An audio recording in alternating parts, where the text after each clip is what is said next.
Okay, we've got Raiders and Steelers, and I've got no teleprompter, so Merry Christmas to me. This is on Christmas Eve, 8 p.m. Eastern, right here on NFL Network. Game day kickoff is at 6 p.m. It is the Season for Miracles 50th anniversary of the Immaculate Reception, and NFL Network is celebrating with a rematch for the ages. You got the Raiders playing the Steelers live in primetime this Christmas Eve, the Holiday Classic, December 24th at 8 p.m. Eastern, only on NFL Network and streaming on NFL Plus. Okay.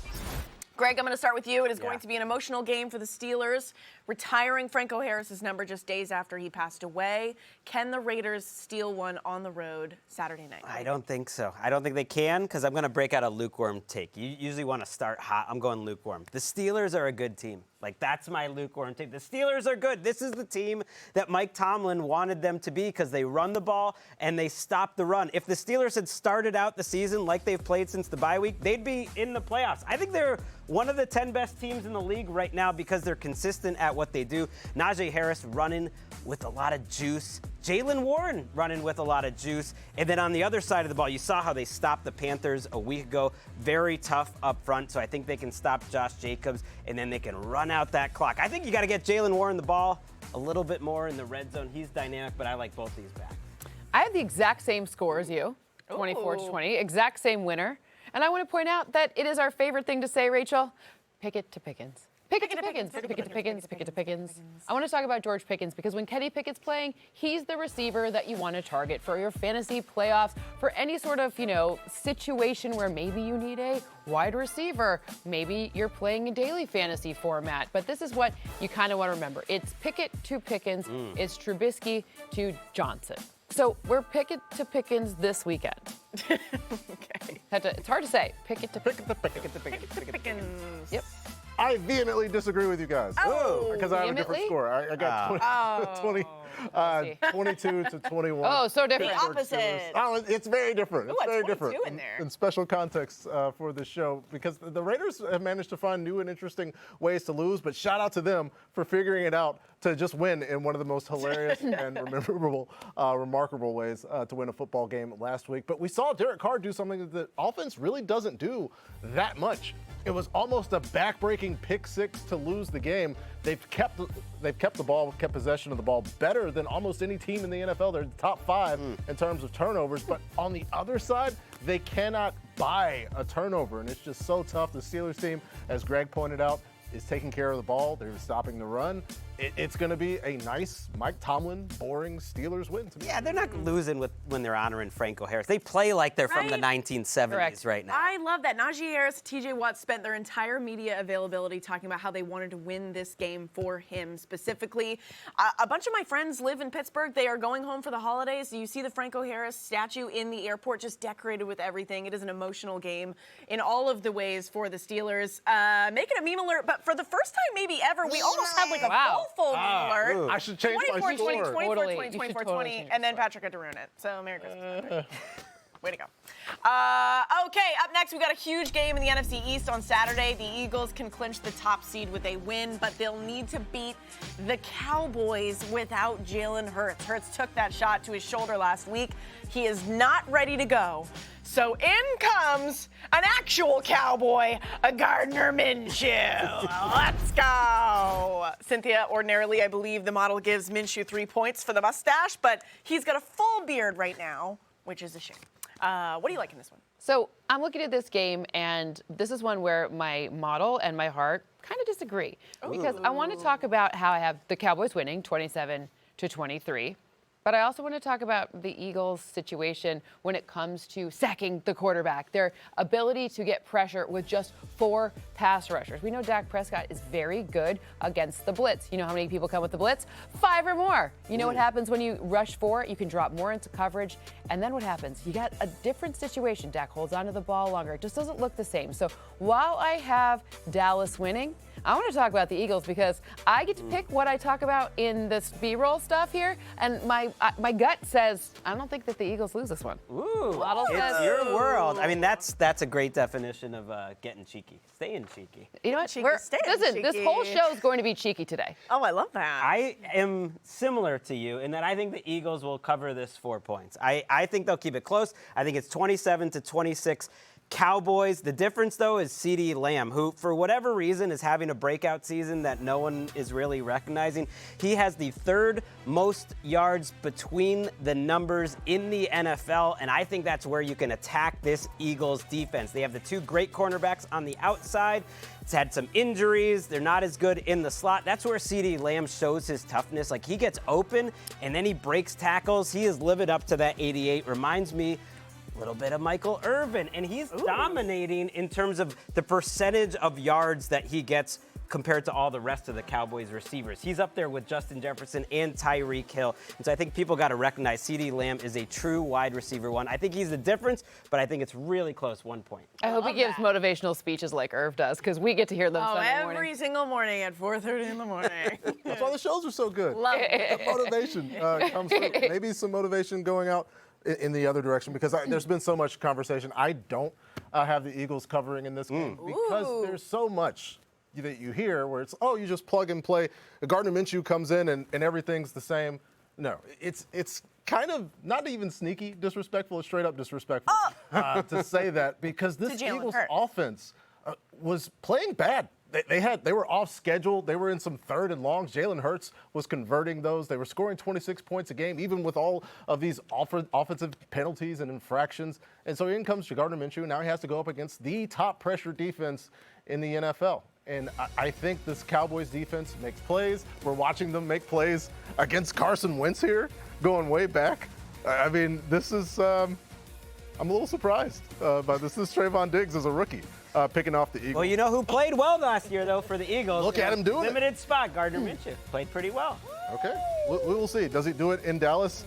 I will apologize profusely to the inventor of facial hair if things go wrong. We're going to hold you to that. Let's do it. We have a habit of embarrassing the host of this show.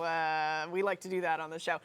Meme alert, Cowboys beating the Eagles. Okay, 30-27, but something's not feeling right. Something's not sitting right in my belly. Change it. Just knowing that my guy, like I said, the only actual Cowboy out there, Gardner Minshew, is going to be playing quarterback. I'm changing my pick. I'm the only one brave enough to do it. 30-27. Minshew mania. Well, come on board. Join Minshew mania. Join Minshew mania, Greg.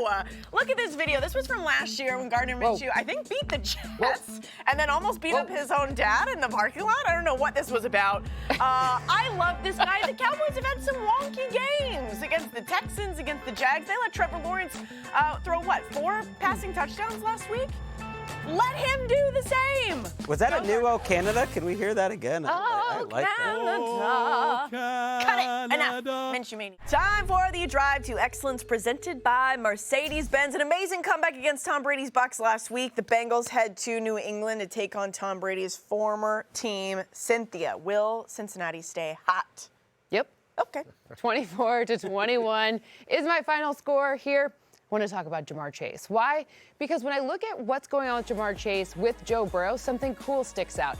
And it's the fact that Joe Burrow, he's not taking sacks like he did last season. We talked about this revamped O-line and then more space, and then beginning of the season, we didn't see the deep pass to Jamar Chase.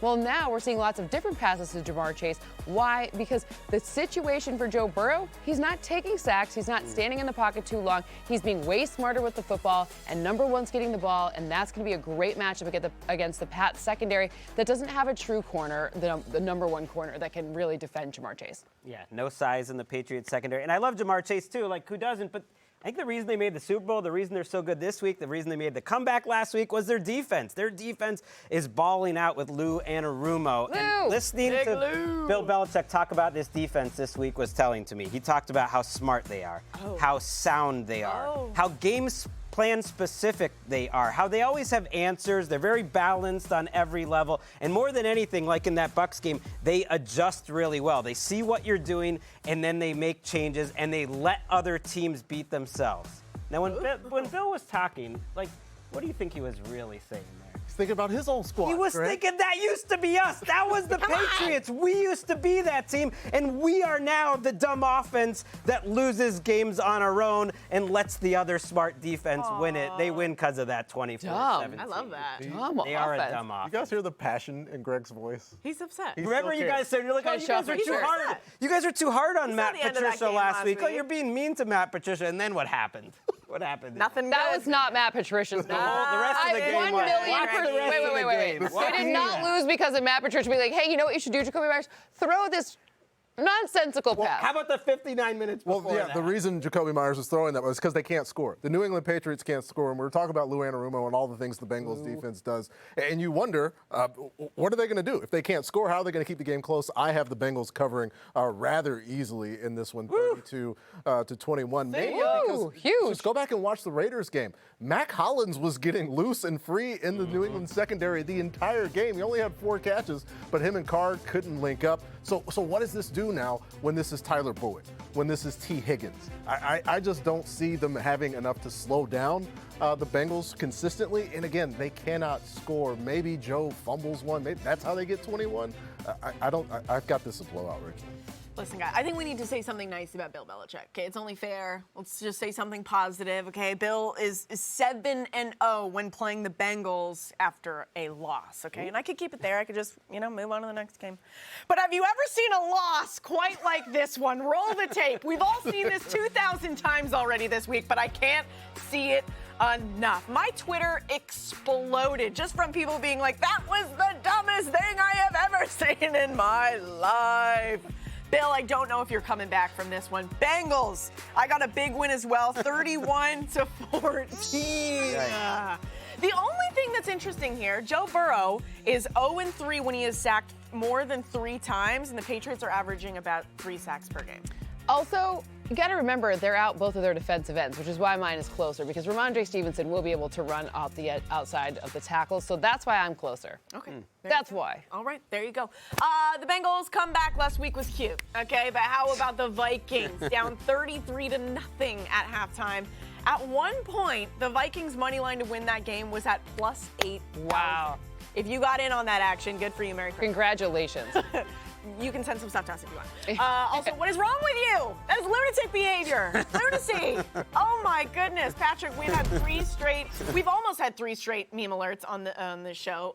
Take the Giants. You're the only one that did it last week. Do it again. Come on. Ooh, Come on. that's Do it. right. I'm not taking the Giants. No! I am taking the Minnesota Vikings, and it's comeback magic, all that. And the Vikings defense is bad. Let's be honest, if you're looking for them in terms of pass defense stats, you're not going to find them unless you accidentally sort the column the wrong way, and which when I was getting ready for the show, I did, but they were actually the worst. But in terms of run defense, they're a top 5 run defense in terms of yards per carry, and so you get a Danny Dimes-led squad that he had, even considering he had a fantastic game against the Commanders for Daniel Jones. It's not enough for me. I've got the Vikings 24-20. See, when you bring the Vikings and Giants together, it's like we don't know what to say. We just expect lunacy. So I'm not surprised me and Patrick both have the Giants threading the needle. That means the Vikings win, but they don't even get over 3.5 points. One of the reasons I like the Giants lately is because of their pass rush. They are a different defense over the last month since Azeez Ojulari returned. Kayvon Thibodeau is getting better and better, and so now you have 2 edge rushers who are getting after the quarterback. You don't have to blitz as much and put those cornerbacks in tough situations to be one-on-one. They'll still blitz because they're Wink Martindale, and that's what the Giants do. The one problem, and one of the reasons I took the Vikings to win, though, is the Giants have 2 really great tackles, Christian Darrisaw and Brian O'Neill. So if you're watching this game and you feel like getting dorky on Christmas Eve like I am in my cardigan, just watch that pass rusher matchup the whole game. That's as good as it gets. There you go. Okay, so I too have the Vikings to win this one, 26-24. It's closer. Very close. 2 points. We're all very close. We're all kind of similar here.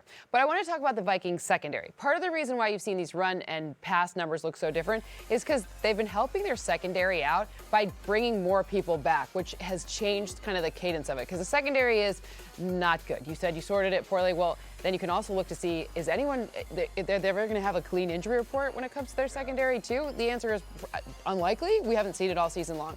So what could happen in this game? They could actually even be more vulnerable in the secondary, bringing people in to help stop Saquon Barkley from going off against them. So perhaps like an Isaiah Hodgins touchdown could be fun. You know, he came over with, I don't know. I'm just trying to look for something fun for Giants fans. That sweatshirt is fun. My Look at that sweatshirt beautiful is Barry super Sanders. fun. Barry Sanders is the best. He's not playing in this game, but Saquon Barkley is kind of Barry Sanders. There you go. You know. Tie it all up.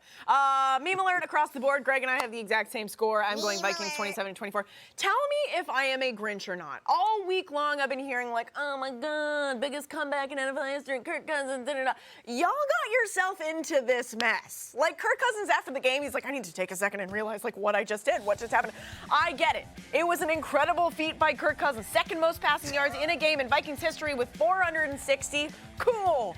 But as the Vikings, as a whole, going up against Jeff Saturday's Colts, they probably went into that game being like, oh, this is going to be, Oh, no. we're chilling, right? Don't dismiss Kirk's comeback. I heard a lot from Vikings Twitter when I pointed something out like that. The question I asked was, am I a Grinch? Should I just sit back and enjoy the chaos and the fun football? I think maybe the answer is yes, but I'm just saying maybe they get off to a hot start and they stay off to the hot start and not let what last week happen again. You know what I'm saying?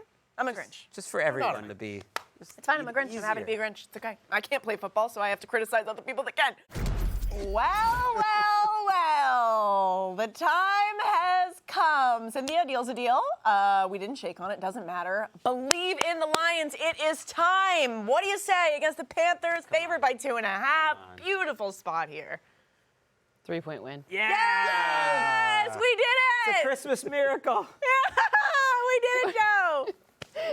24-21. This, I'm going to tell you guys, you're a little too in on the Lions. This is when they take your heart out. You've been telling me that for 6 weeks. Nope, The stop it. only reason I'm wearing that crown is getting the Lions right all these weeks. No, we We're not won't hear we're it. not letting We you say won't that hear it. anymore. Only good things. I cheer for them. I clearly own like every vintage sweatshirt of the Lions like Another I've good ever one. made. So, okay, look, when I'm looking to see what's going on with the Lions, they have improved on the run defense. This is for you, Greg. Okay. The defense has gotten better. Yes. We've been looking Feisty. Feisty defense. I mean, look, it made me a little upset last night that the Jets were only able to amass 4 rushing yards in the first half, so maybe it's not the Lions defense that looks so good, and maybe it's just the Jets not being able to run effectively. But when I'm watching to see this run defense, they have gotten significantly better. Aiden Hutchinson is actually making a good he's giving himself a good case to be the defensive rookie of the year with his pressure and also his run stopping. So, no one's more surprised than me or worried. I almost hate to see it there because it feels like it was, if there's some sort of luck that happens when I pick the opposing team, I would rather the Lions win because, that's my heart or whatever. But, yeah, Lions 24-21, even though the Panthers are the healthiest team in the entire NFL. I feel like this is the least positive pick of the Lions. Very, very Clearly nervous. going Oh my. Nervous. Y'all better nervous. win. Look at what you're doing to Cynthia. Doesn't count. No jinxing. It doesn't count. No jinxing on the show. It's like the worst Hallmark movie ever. Like the model finally convinces you to love the Lions, and then they fall apart. I'm taking the Lions to Let's win go! this game. Of course I am. I'm taking the Lions to win. Whoa. I'm taking the Lions to cover. It's going to be easy enough. 26-20 is going to be cold there. And usually I try to come up with some smart football point to talk about. I just want to give an ode to Lions fans out there.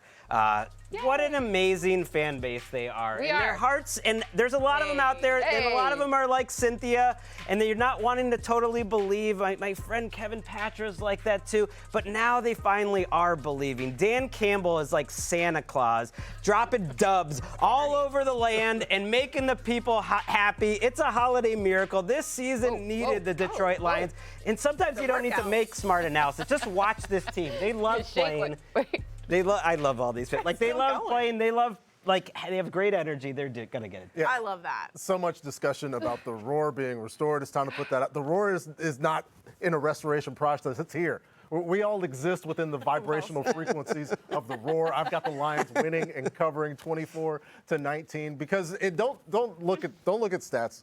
That 26 points per game is a lie that the Lions are allowing. Look at what they've done during this stretch. The defense just as important as the offense. And Aiden Hutchinson making a case for Rookie of the Year right now. He's got more pressures than any other rookie in the entire NFL. He's the only player to have Great dancer. five Great or dancer. more sacks and 2 picks. The Lions are here. They're real. I just gotta say though, Sauce Gardner. I mean, I know, it's Saucer. you can only vote for one guy, and one of the guys is maybe a first-team All-Pro, and that's Sauce Gardner. I'm not trying. Sauce. The Lions can't have everything. You're right. Sorry. What am I doing? But we shall remain positive. Maybe this might be the first meme alert of the Lions all season, It has to perhaps. be. Something close, Oh, 27 to no. 20. I just want to talk about Jared Goff, okay? Because I posed this question a couple weeks ago. If you're sent from Los Angeles, beautiful, sunny, oh my goodness, everyone's stylish and cool, and then you Are you trying to say we're not? Detroit, which is also cool, a little chilly, a little different than Los Angeles. That's stylish for sure. Okay, that'd be difficult. This is the greatest thing that has happened to this person, okay? He's a top 10 quarterback right now. Passing yards ranked 8th. Passing TDINTs ranked 5th. Passer rating ranked 9th.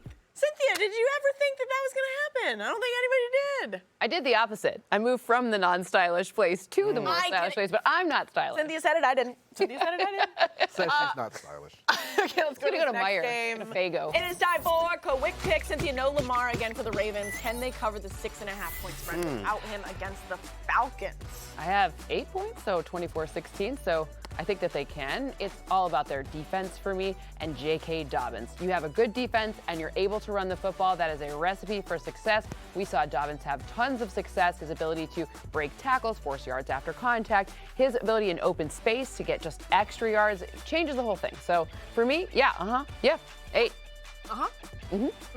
Patrick, 10 point spread between Kansas City and Seattle. Biggest of the week. Can Seattle keep it close? Yes, I think they can, but I do not think that they win the game. I have a 28-24 Chiefs win because in the last 25 years, only one team has allowed 160 or more rushing yards in 5 consecutive games, and it's the 2022 Seattle Seahawks. And so I think there's a lot of Isaiah Pacheco doing those angry high-need runs in the middle of the field, just chewing up yards. We saw Patrick Mahomes have to do everything to get a win in against the Texans in overtime. I think Patrick can kind of take the handoffs, give the handoff, take the week off, and get an easy Chiefs win.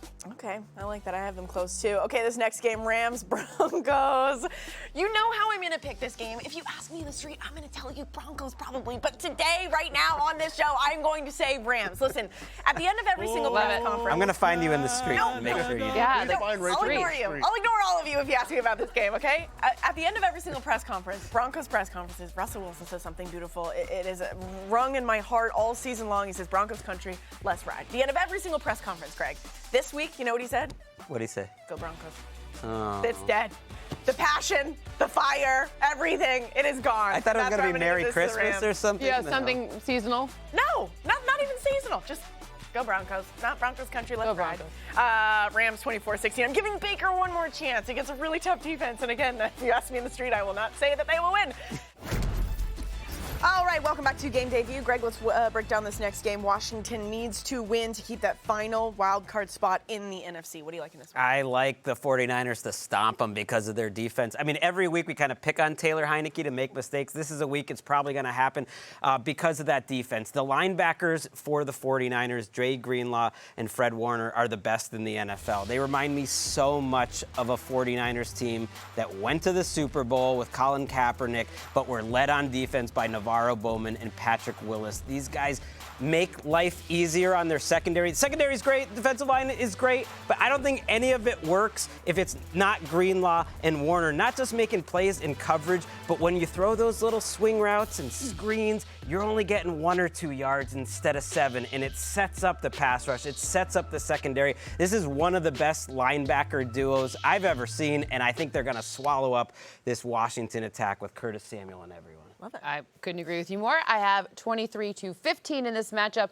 but I want to talk about the other running back in this one, Christian McCaffrey. Maybe not the other because, you whatever. But long story short here, Christian McCaffrey, especially in those short passes, is going to be a really important factor. Without Debo and figuring out how this offense works, you really have to, hats off to Kyle Shanahan for making this happen. That trade is incredible. It looks really, really, really special now. But those short passes will make a big difference because the Washington front, they're nothing to scoff at either. And Brock Purdy needs to keep things nice and easy, manageable, kind of fold him into this offense. And Christian McCaffrey really allows him to do that. Yeah, I see plenty of opportunity for Brock Purdy in the 49ers offense because I think the field position is going to favor them heavily. I've got 24-9 San Francisco. To 9. Ouchie. It's 9 points, but the 49ers defense is so good. They forced 12 takeaways in the last 5 weeks, and it goes to show that coaching does matter because we watched Travarius Ward with the Chiefs, and we see, Chiefs football, Steve Spagnuolo bringing some blitzes, Tarvarius Ward kind of getting beat a few times. Then now, one-on-one with DK Metcalf all night, nowhere to hide, and Tarvarius Ward was right there. Yes, Taylor Heineke is prone to put the ball in some dangerous situations. I think the 49ers will acquire the ball. Something that teams have not been able to. I think we might see Carson Wentz in this game. Oh, my God. A little Wentz. Whoa. Spicy. Very spicy. We've all mentioned this 49ers defense, but they actually have a chance to break a record this week. If they hold the Commanders offense to under 70 rushing yards, that will be the 8th game that they have done that, breaking the Ravens record, new record, 8 games in a row, holding the rush yards to under 70. That's pretty incredible.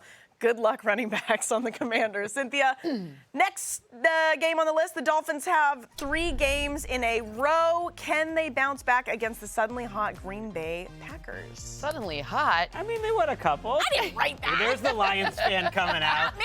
No, that's nothing to do with the Lions fan. That's the fact that I have 25-21 in this one. But Okay. I'm looking to see here where you could possibly target this defense. And the answer is kind of everywhere. But when you have Tyreek Hill and those deep passes, and you have this defense that's giving up all of the yards to deep passes and crossing routes and anywhere where there's space, it's just really going to be difficult for the suddenly hot Aaron Rodgers-led team to be able to mount this comeback when they have Tyreek Hill breaking the game open that quickly. All right, another quick pick here. Greg, the Titans and Texans, somebody has to win. And that's all I can do to sell this Oh. game. What do you like? I'm going to sell it as the Texans' second win of the year. I'm going to sell it with a little What Just the Greg action. heck? Let's go here. We're going to knock them out. The Titans are the worst team in the league over the last month. I hate to mention it, but if you look at the analytics, they're 29th or 30th in offense over the last month. They're 30th in defense. They're 30th in special teams. I think the Texans win this game. They've been playing a little bit better, and the offensive line for the Titans is just the worst in the league. I think it's part of the reason Ryan Tannehill is injured right now and Malik Willis is starting. It's part of the reason Derrick Henry's not lighting it up anymore.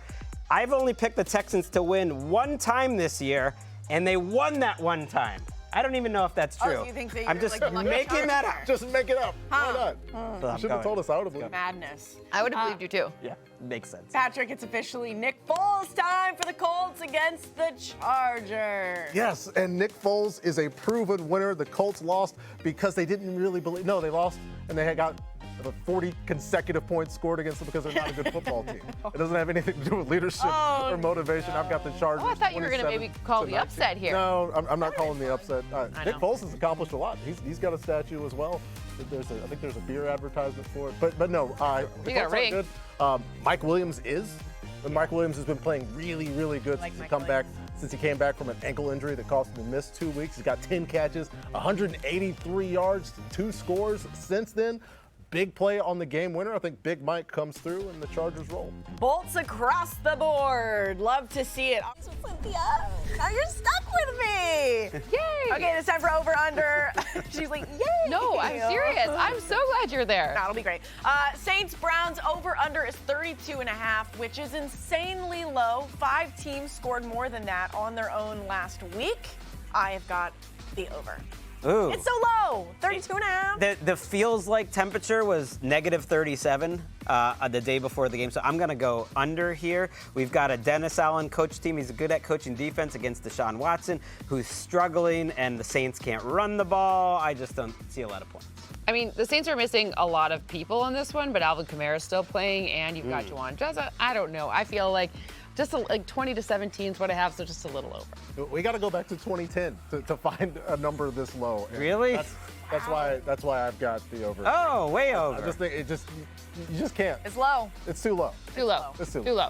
Okay, this next one, Bucks Cardinals over/under is at 39.5. I've got the Bucks winning 24-14, and the under. Greg? So the Cardinals quarterback situation is a little bit up in the air, which does affect things, but I'm going to go under. I think the Bucks showed who they could be in the first half of that game against the Bengals, and they are a good defense. I know they're banged up right now, but they're good enough to slow down this Cardinals offense, who feels like it's kind of hitting the end of the road for that group. I have the over here.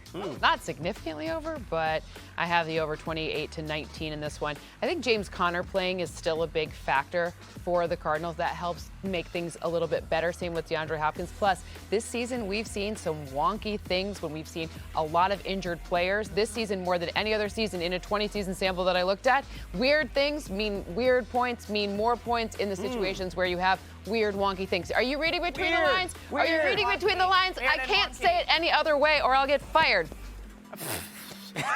I don't even know because I don't have the mental capacity to. Right, figure I it out. actually don't know what you were got saying. I've got the over because Hate you all. I will say it specifically because these offenses are so bad. I think the defenses can score some points. We saw the Buccaneers turn it over on 5 consecutive drives. The Cardinals were giving it away as well. So yeah, I'll get the over. Yeah, Cardinals just seem like weird vibes right now. Weird vibes? What did you say? Wait, whatever. We'll move on. Bills, Bears, 40.5 here. I've got the same score as last time, 24-14. I am sticking with the under. This game is supposed to be so cool. They're saying that they're going to close the concession stands. Fans aren't going to be able to get any food, any hot chocolate, nothing. And they said that they can bring battery-powered pants like our friend Colleen Wolfe was wearing last week at the Buffalo game. I'm going under. Hot chocolate does freeze, so it doesn't make sense to sell it. But you can't even get it. But you know who doesn't freeze? Josh Allen and Justin Field. These are superheroes. Like, weather does not bother them. It's not going to bother the running game for either team. The Bears on offense get Khalil Herbert back, and the Bills give up a lot of yards on the ground. So I actually think there'll be a lot of points. I think this is going to be a sneaky, fun game. I can't wait to watch. Ooh. I'm with you on that one. I think I have 45 total points in this game.